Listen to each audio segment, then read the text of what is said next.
وأحسن منك لم تر قط عيني، وأجمل منك لم تلد النساء. خلقت مبرأ من كل عيب، خلقت مبرأ من كل عيب، كأنك قد خلقت كما تشاء. كتاب أنزلناه إليك مبارك ليدبروا آياته وليتذكر أولو الألباب. یہ کتاب برکت والی ہے جسے ہم نے آپ کی طرف نازل فرمایا ہے تاکہ دانش مند لوگ اس کی آیتوں میں غور و فکر کریں اور نصیحت حاصل کریں۔ اللہم صلی علی سیدنا محمد وعلی آل سیدنا محمد عدد کل ذرۃ مئۃ الف الف مرۃ۔ سامعین و ناظرین کرام، السلام علیکم ورحمۃ اللہ وبرکاتہ۔ سامعین کرام، سورہ رعد آیت نمبر 5، درس نمبر 994۔ آج کا موضوع، کیا ہماری گردن میں ظاہر کا طوق پڑا ہوا ہے؟ اس کے ساتھ آج کے سبق کا آغاز کرتے ہیں۔ سب سے پہلے گزشتہ سبق کا اعادہ ہوگا۔ اعوذ باللہ من الشیطان الرجیم۔ پناہ مانگتا ہوں میں اللہ کی شیطان مردود سے۔ بسم اللہ الرحمن الرحیم۔ شروع اللہ کے نام سے جو بڑا مہربان نہایت رحم والا ہے۔ وفي الأرض قطع متجاورات وجنات من أعناب وزرع ونخيل صنوان وغير صنوان يسقى بماء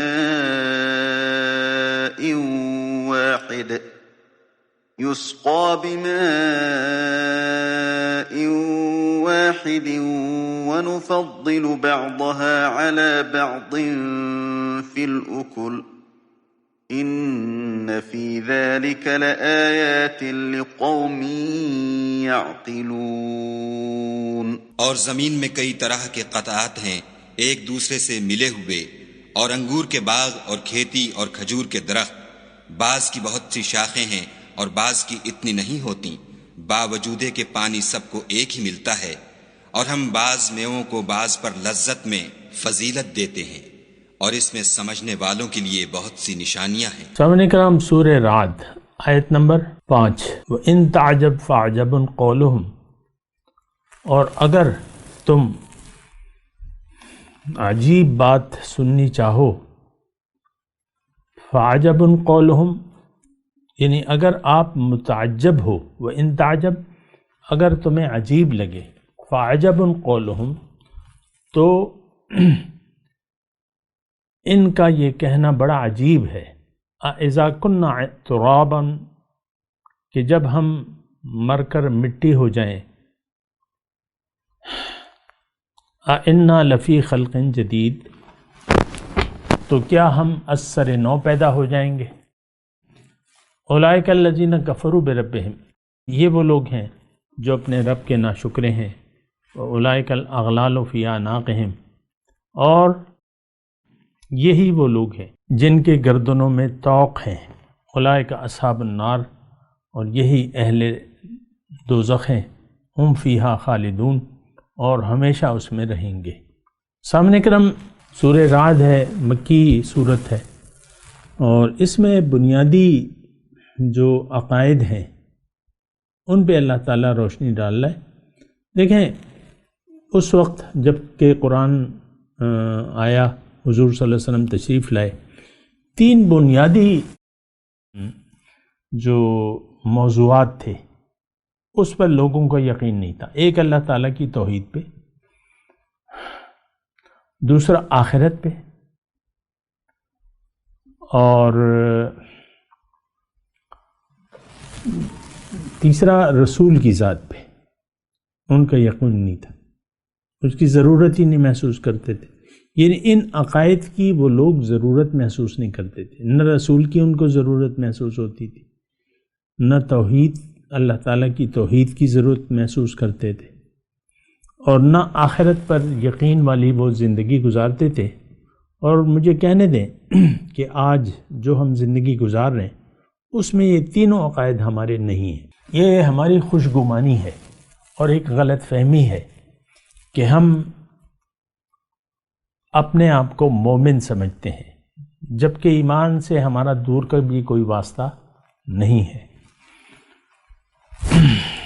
اور اس کا تو مطلب ظاہر ہے، ابھی میں اس کی بات نہیں کرتا، لیکن میں یہ آپ کو ساتھ ساتھ بتا دیتا ہوں کہ ہمارے اور اس وقت کے جو جاہلیت کا دور تھا اس میں کچھ فرق نہیں ہے۔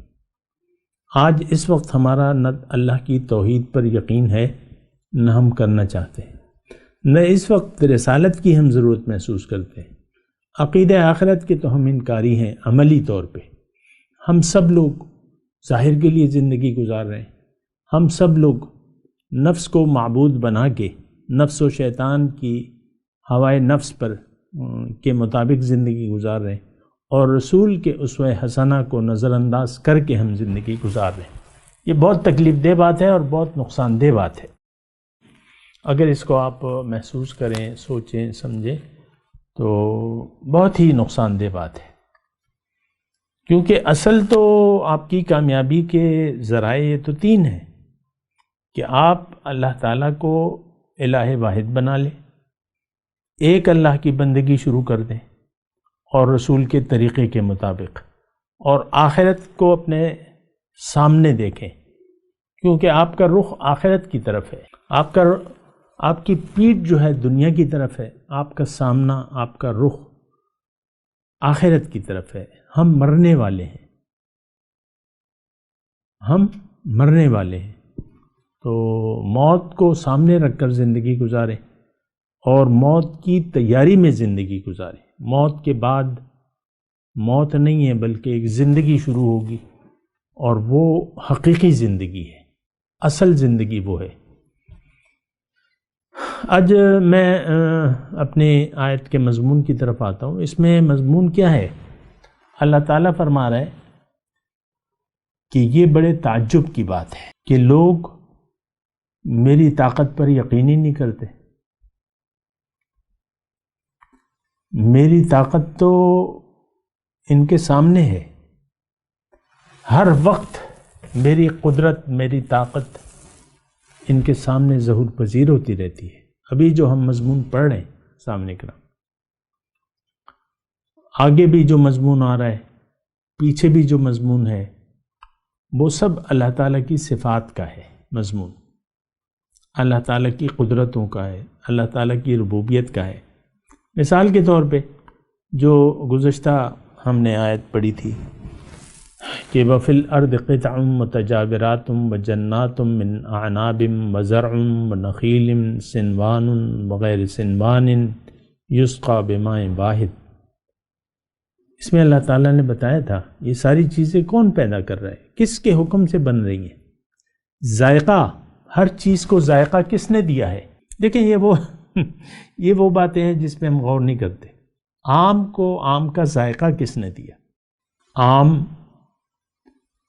انگور کی طرح ذائقہ کیوں نہیں ہے اس کا سیب کی طرح کیوں نہیں ہے ذائقہ، اس کا ناشپاتی کی طرح کیوں نہیں ہے ذائقہ، اس کا کیلے کی طرح ذائقہ کیوں نہیں ہے؟ آم کا تو اپنا ایک ذائقہ ہے۔ اور آپ دیکھ لیں، آپ کے پاس جو آم آتے ہیں موسم گرما میں، ابھی تو سرما چل رہا ہے ہمارے یہاں، آم کی شکلیں ہم نہیں دیکھ پا رہے، اب آ جائیں گے ان قریب۔ تو آم مختلف انواع و اقسام کے آم ہیں، ہر آم کا، یعنی آپ کو پتہ ہے ہمارے یہاں جو یہاں آم ملتے ہیں وہ سرولی ہے، سیندری ہے، لنگڑا ہے، اور دسہری آم ہے، اور یہاں انور ریٹور ہے، اور اسی طرح اور بھی آم ہیں اگر مجھ سے کچھ رہ رہے ہوں۔ بہرحال 6-7 اقسام کے آم تو، بلکہ نہیں 6-7 کیوں، دیسی آم ہے، پھر دیسی آموں میں پھر اقسام ہے، قلمی آموں میں اقسام ہے۔ یہ یہاں مردان کی میں بات کر رہا ہوں، مختلف اقسام کے آم ٹرکوں کے ٹرک آتے ہیں۔ اچھا، ہر آم کا ذائقہ دوسرے سے مختلف ہے۔ لنگڑا آم آپ نے شاید کھایا ہو، اور انور ریٹور یا دسہری آم، یا دوسرا ایک آتا ہے نام مجھے مقبول ہے، چلیں جو بھی ہے، یہ سب کے الگ الگ ذائقے ہیں۔ زمین ایک ہے، ایک باغ میں مختلف اقسام کے آم ہو سکتے ہیں، ہر ایک کو ذائقہ، شکل، سائز یہ کون دیتا ہے؟ اللہ تعالیٰ دیتا ہے۔ آم نہیں ہوتے لیکن پیدا ہو جاتے ہیں، ایک گٹھلی۔ یہ بات ہو رہی ہے نا کہ اگر تم تعجب کرو تو ان کی تعجب کی بات یہ ہے کہ وہ شک میں پڑے ہوئے ہیں کہ اللہ تعالیٰ ہمیں دوبارہ کیسے زندہ کرے گا۔ ایک گٹھلی سے، آم کی ایک گٹھلی کو آپ دبا دیں، اور جب وہ جوان ہو کے آم دینا شروع کرتا ہے تو وہ ایک گٹھلی کا نتیجہ جو ہے ہزاروں آم اس سے اگتے ہیں پیڑ سے۔ یہ کوئی وہ تو نہیں ہوتا، یعنی گیہوں کی طرح فصل تو نہیں ہے کہ کٹ کے بس پھر اور بونا پڑے گا۔ وہی ایک گٹھلی ہزاروں آم پروڈیوس کرتی ہے۔ تو یہ دیکھیں، پیدائش جو ہے یہ اللہ تعالیٰ کے لیے کوئی مشکل نہیں ہے۔ اگر آپ دیکھیں دنیا میں، آپ دیکھ لیں اللہ تعالیٰ کی قدرت، پیدائش کے مظاہر دیکھ لیں، ہر چیز میں دیکھ لیں، کوئی ایک چیز تو نہیں ہے، بے شمار اللہ تعالیٰ کی تخلیقات ہیں۔ اس میں آپ دیکھ لیں اللہ تعالیٰ کی، یعنی آپ اگر سبزیوں کو دیکھ لیں، آپ پھر پھلوں کو دیکھ لیں، آپ پھر موسموں کو دیکھ لیں، ہر جگہ کے موسم مختلف ہیں دوسرے سے۔ اب یہاں کا جو موسم ہے مردان کا اور مری کا جو موسم ہے اس میں کافی فرق ہوتا ہے، یا ایبٹ آباد کا جو موسم ہے بہت فرق ہوتا ہے۔ اب یہ موسم اور یہ جگہیں، یہ سب کچھ کون بنا رہا ہے؟ اللہ تعالیٰ ظاہر ہے بنا رہا ہے، لیکن میں یہاں پہ یہ بات کر رہا ہوں کہ اللہ تعالیٰ کے لیے کوئی چیز اثر نو بنا لینا یا اس کو دوبارہ مٹا کے دوبارہ بنا دینا، یہ تو کوئی مشکل نہیں ہے۔ اللہ کے لیے تو کچھ مشکل نہیں ہے، یہ تو ہمارا اعتقاد نہیں ہے۔ سامعین کرام، ہمارے یعنی میں اپنے معاشرے کے، اللہ تعالیٰ کچھ نہیں کر سکتا۔ یعنی ہم جو زندگی گزار رہے ہیں، جس طریقے سے جس طاغوتی قوتوں کے زیر اثر ہم ہو چکے ہیں، نفس و شیطان و معاشرہ اور دنیا، تو اس سے یوں لگتا ہے کہ اللہ تعالیٰ کے ہاتھ میں کچھ نہیں ہے۔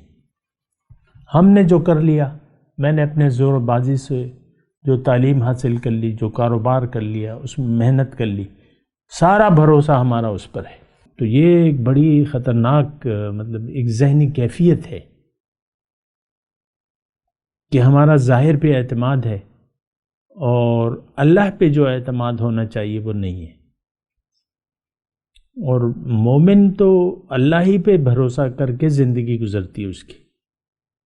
ہماری پریشانیوں کا آج کل جو انسان ٹینشن میں ہے، پریشان ہے، وہ اس لیے کہ اس کو اللہ پہ بھروسہ نہیں ہے۔ اس کی وجہ بنیادی یہ ہے کہ یہ ظاہر کے لیے، ظاہر کو سامنے رکھ کے، ظاہر کی طرف رخ کر کے، ظاہر پر بھروسہ کر کے یہ زندگی گزار رہا ہے، تو اس کا نتیجہ تو پریشانی ہوگی۔ اللہ سے جب آپ کٹ جاتے ہیں اور آپ کی نظر دنیا پر اور ظاہر پر ہو جاتی ہے تو پریشانی لازمی ہوگی، یہ بات نوٹ کر لیں۔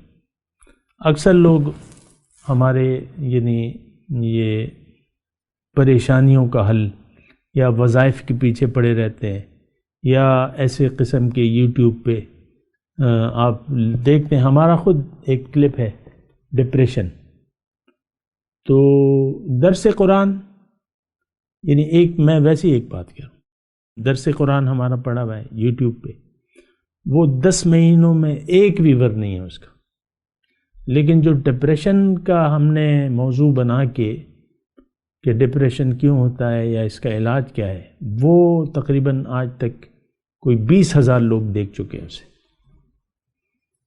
لیکن بات تو سمجھ میں نہیں آتی ان کی۔ وہ یہ کہتے ہیں کہ یہ کوئی وظیفہ بتا دے گا، ہم تو اللہ تعالیٰ کی توفیق سے اصل علاج بتاتے ہیں کہ اصل علاج کیا ہے، وجہ کیا ہے ڈپریشن کی، اس کا حل کیا ہے۔ ایک حل ہے رجوع الی اللہ۔ ڈپریشن سے اگر آپ نکلنا چاہتے ہیں تو اللہ پر آپ کو یقین کر کے، اللہ کو منزل بنا کے، اللہ کے حکم اور رسول کے طریقے کے مطابق زندگی گزارنے کا آغاز کر دیں، ڈپریشن ختم ہو جائے گا مختصر طور پہ۔ لیکن یہ بات لوگوں کی سمجھ میں آتی نہیں ہے، اس کی اپنی وجوہات ہیں بہرحال۔ لیکن میں اس آیت کے اپنے مضمون کی طرف آتا ہوں کہ یہ بڑی تعجب والی بات ہے کہ اللہ کے بارے میں ہمارا یقین نہیں ہے۔ اب یہاں دیکھیں یہی مذکورہ آیت، وَإِن تَعْجَبْ فَعَجَبٌ قَوْلُهُمْ أَإِذَا كُنَّا تُرَابًا أَإِنَّا لَفِي خَلْقٍ جَدِيدٍ، اسی کو آپ لے لیں۔ ہمارا یہ خیال ہے اس وقت کہ کوئی اس کے بعد کوئی زندگی نہیں ہے، یقین ہے ہمارا، کس کا؟ ہم مسلمانوں کا، کوئی زندگی نہیں ہے۔ دیکھیں ایک تو زبانی بات ہوتی ہے اور ایک حقیقی طور پہ جو آپ جس طریقے سے زندگی گزار رہے ہیں ایک اس کی بات ہوتی ہے۔ اس وقت آج کا مسلمان جو زندگی گزار رہے ہیں، آپ کو پتہ ہے کہ ہم لوگ سب ظاہر کے لیے زندگی گزار رہے ہیں، ظاہر ہی ہمارا مقصود ہے، ظاہر کی طرف ہمارا رخ ہے۔ دین ایک ثانوی سی چیز ہے ہماری زندگی میں، دین کے معنی بھی ہمیں نہیں معلوم، نہ اس کی ہم ضرورت سے آگاہ ہیں، اور یہ دونوں چیزیں اگر نہ ہوں تو پھر دین کی تو آپ کو کوئی ضرورت نہیں ہے۔ آج ہم بے دین زندگی گزار رہے ہیں۔ ایک دین ہے ہمارا، ایک نظریہ ہے، ایک خیال ہے، اور وہ دنیا ظاہر، بس ختم بات۔ بہت ہی زیادہ یعنی ایک کٹھن صورتحال ہے ہمارے لیے اس وقت جو ہم زندگی گزار رہے ہیں۔ یہ آیت نمبر 5 ہماری عملی تفسیر بیان کر رہی ہے، وَإِن تَعْجَبْ فَعَجَبٌ قَوْلُهُمْ۔ اب ترجمے میں آپ دیکھ لیں تو کافر کی بات ہے۔ میں نے یہاں کافر کی ذکر تو آیا ہے اور ظاہر ہے کافروں کی بات ہے، لیکن ہماری جو خوش فہمی ہے وہ آپ کو پتہ ہے کہ ہم اپنے آپ کو مسلمان سمجھتے ہیں۔ تو ایک بہت ہی کٹھن صورتحال ہے۔ بہرحال اس کو آپ دیکھیں، میں آپ کو یہ کہہ رہا ہوں کہ ہم سب آخرت کی زندگی پر یقین نہیں رکھتے۔ دیکھیں انسان کے یقین کا اظہار اس کے اعمال سے ہوتا ہے۔ ہم جیسی بھی زندگی گزار رہے ہیں اس سے پتہ چلتا ہے کہ ہمارا اخروی زندگی پر کوئی یقین نہیں، نہ حشر، نہ قبر، نہ برزخ، نہ دوزخ، نہ جنت، ختم بات۔ اس پہ آپ سوچیں نا۔ مجال ہے کہ ہم اپنا رخ اللہ کی طرف کر لیں اور زندگی کا رخ اللہ کی طرف پھیر دیں، توبہ کر لیں غلط مقاصد زندگی سے اور رجوع الی اللہ کر لیں۔ اس وقت بڑا مشکل ہے، کوئی سمجھنے کے لیے، کوئی یقین کرنے کے لیے تیاری نہیں ہے۔ تو بہرحال ایک بہت ہی نقصان والی بات ہے۔ میں تو آپ کو میں تو یعنی آپ میرے تو کہنا بنتا ہے نا، بس اس کے علاوہ تو میں کچھ نہیں کر سکتا۔ اب یہ ہے کہ ایسے لوگ جن کا آخرت پر یقین نہیں ہے، ان کا حشر کیا ہوگا؟ اللہ تعالیٰ ایسے لوگوں پر فرد جرم عائد کر رہے ہیں، اولئک الذین کفروا بربہم، یہ وہ لوگ ہیں جو رب کے ناشکرے ہیں۔ اب دیکھیں، میں یہاں ٹھہر کے یہ بات آپ کو کہہ رہا ہوں، ترجمے میں تو یہ لکھا ہے، آپ قرآن کو کھول کے دیکھ لیں جو مترجم ہے تو یہ لکھا ہوا ہے کیسی۔ بہرحال میں آپ کو یہ کہہ رہا ہوں کہ کفر کا مطلب کیا ہے کہ آپ حق کو چھپا لیں۔ کفر کا مطلب انکار ہے، حق سے انکار کر دینا، حق سے روگردانی اختیار کر دینا، اللہ کے حکم کو نہ ماننا، من چاہی زندگی گزارنا، یہ کفر ہے۔ اچھا، اور اس کے بعد اگر آپ اللہ تعالیٰ کی نعمت زندگی اور یہ تمام نعمتیں، وقت ہے، تمام قوتیں جو اللہ تعالیٰ نے آپ کو دی ہیں، اگر آپ اس کو ضائع کر رہے ہیں تو آپ ناشکرے ہیں، لیکن اگر ضائع نہیں کر رہے ہیں تو پھر شکر گزار ہیں۔ لیکن یہ بھی اللہ تعالیٰ نے کہہ دیا ہے، آپ کو معلوم ہونا چاہیے کہ وَقَلِيلٌ مِّنْ عِبَادِيَ الشَّكُورُ، میرے بندوں سے شکر گزار بندے بہت ہی کم ہیں۔ تو اولئک الذین کفروا بربہم، آپ دیکھیں، میں آپ سے درخواست کر رہا ہوں، اپنے بارے میں سوچیں کہ اس جو یعنی جرم عائد کر رہا ہے اللہ تعالیٰ، کیا اس کے دائرے میں میں تو نہیں آتا یا میں تو نہیں آتی؟ تو اس کے بڑا آسان بات ہے کہ کیا آپ کا رخ اللہ تعالیٰ کی طرف سے اپنے آپ سے سوال کریں آپ کہ آپ دنیا کی زندگی آخرت کے لیے گزار رہے ہیں، اور آخرت کیا آپ کی ترجیح ہے؟ کیا آپ کی منزل اللہ ہے؟ کہ آپ کا رہنما حضور صلی اللہ علیہ وسلم ہے، ان کا اسوہ حسنہ آپ کے لیے رول ماڈل ہے، آپ ان کی اتباع کر رہے ہیں؟ کیا آپ متقی ہیں؟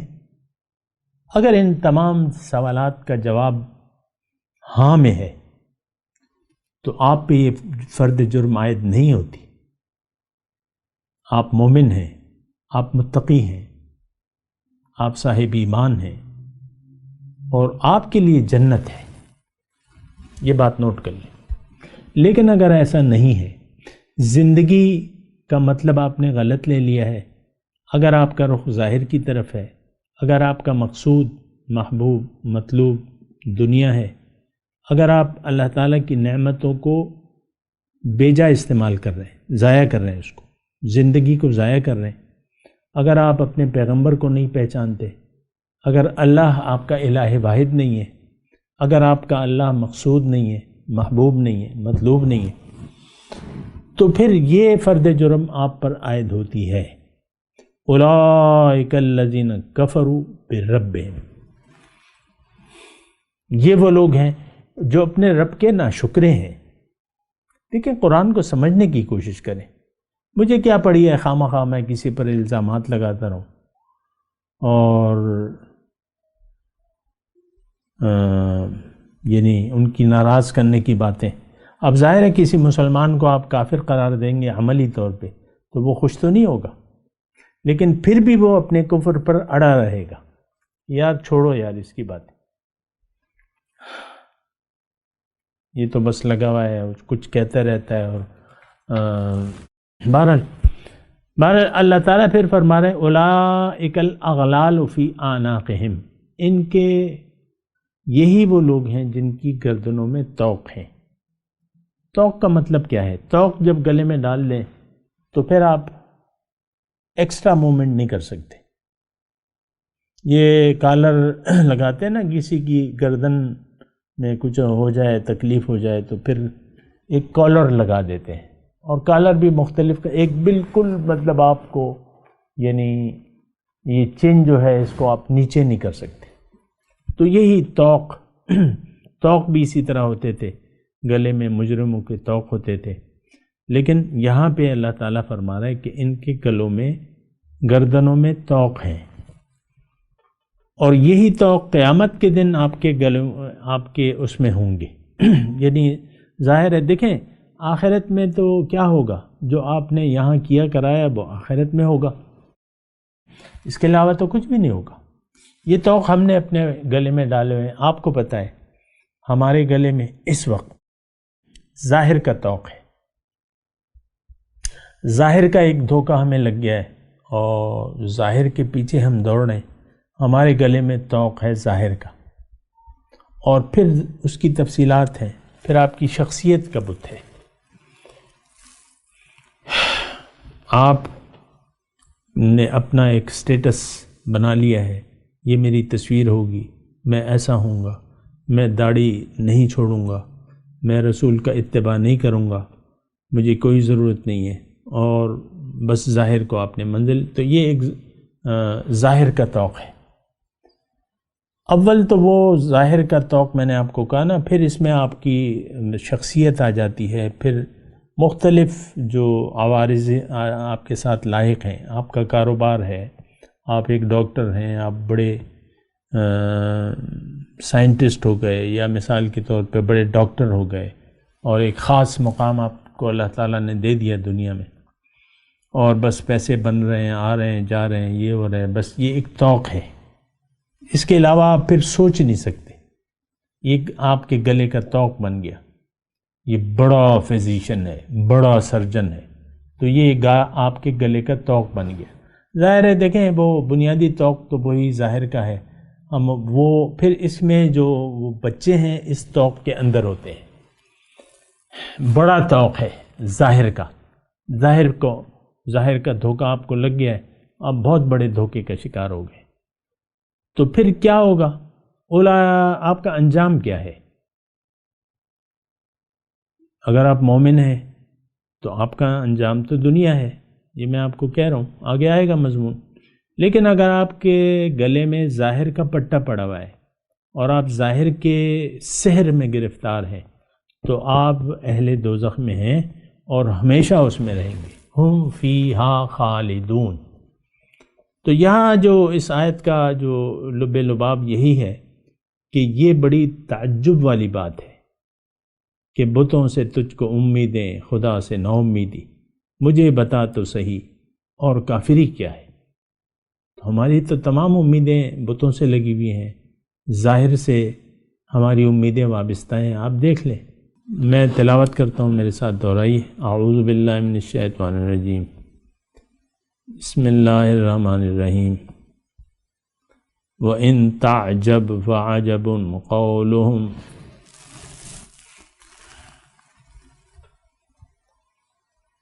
أَإِذَا كُنَّا تُرَابًا أَإِنَّا لَفِي خَلْقٍ جَدِيدٍ أُولَئِكَ الَّذِينَ كَفَرُوا بِرَبِّهِمْ أُولَئِكَ الْأَغْلَالُ فِي أَعْنَاقِهِمْ وَأُولَئِكَ أَصْحَابُ النَّارِ هُمْ فِيهَا خَالِدُونَ۔ جی ترجمہ، وَإِن تَعْجَبْ فَعَجَبٌ قَوْلُهُمْ أَإِذَا كُنَّا تُرَابًا أَإِنَّا لَفِي خَلْقٍ جَدِيدٍ أُولَئِكَ الَّذِينَ كَفَرُوا بِرَبِّهِمْ أُولَئِكَ الْأَغْلَالُ فِي أَعْنَاقِهِمْ أُولَئِكَ أَصْحَابُ النَّارِ هُمْ فِيهَا خَالِدُونَ۔ اگر تم عجیب بات سننی چاہو تو ان کا یہ کہنا بڑا عجیب ہے کہ ہم جب مر کے مٹی ہو جائیں تو کیا دوبارہ اثر نو پیدا ہوں گے۔ یہ وہ لوگ ہیں جنہوں نے ناشکری کی اپنے رب سے، یہ وہ لوگ ہیں جن کے گلوں میں، گردنوں میں طوق ہوں گے، اور یہ اہل دوزخ ہیں، ہمیشہ اس میں رہیں گے۔ ہمیشہ رہیں گے، یہ بات نوٹ کر لیں۔ اب ان آیت کی تلاوت اور ترجمہ۔ اعوذ باللہ من الشیطان الرجیم۔ پناہ مانگتا ہوں میں اللہ کی شیطان مردود سے۔ بسم اللہ الرحمن الرحیم۔ شروع اللہ کے نام سے جو بڑا مہربان نہایت رحم والا ہے۔ وَإِن تَعْجَبْ فَعَجَبٌ قَوْلُهُمْ أَإِذَا كُنَّا تُرَابًا أَإِنَّا لَفِي خَلْقٍ جَدِيدٍ أُولَئِكَ الَّذِينَ كَفَرُوا بِرَبِّهِمْ وَأُولَئِكَ الْأَغْلَالُ فِي أَعْنَاقِهِمْ وَأُولَئِكَ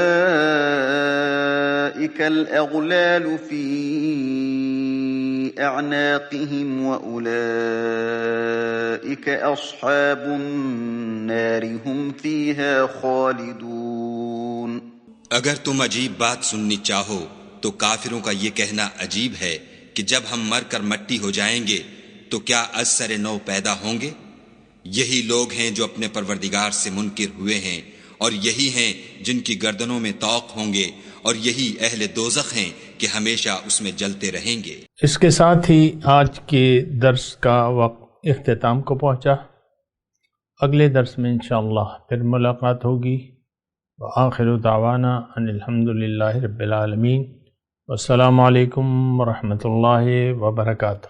مولاي صل وسلم دائما ابدا على حبيبك خير الخلق كلهم۔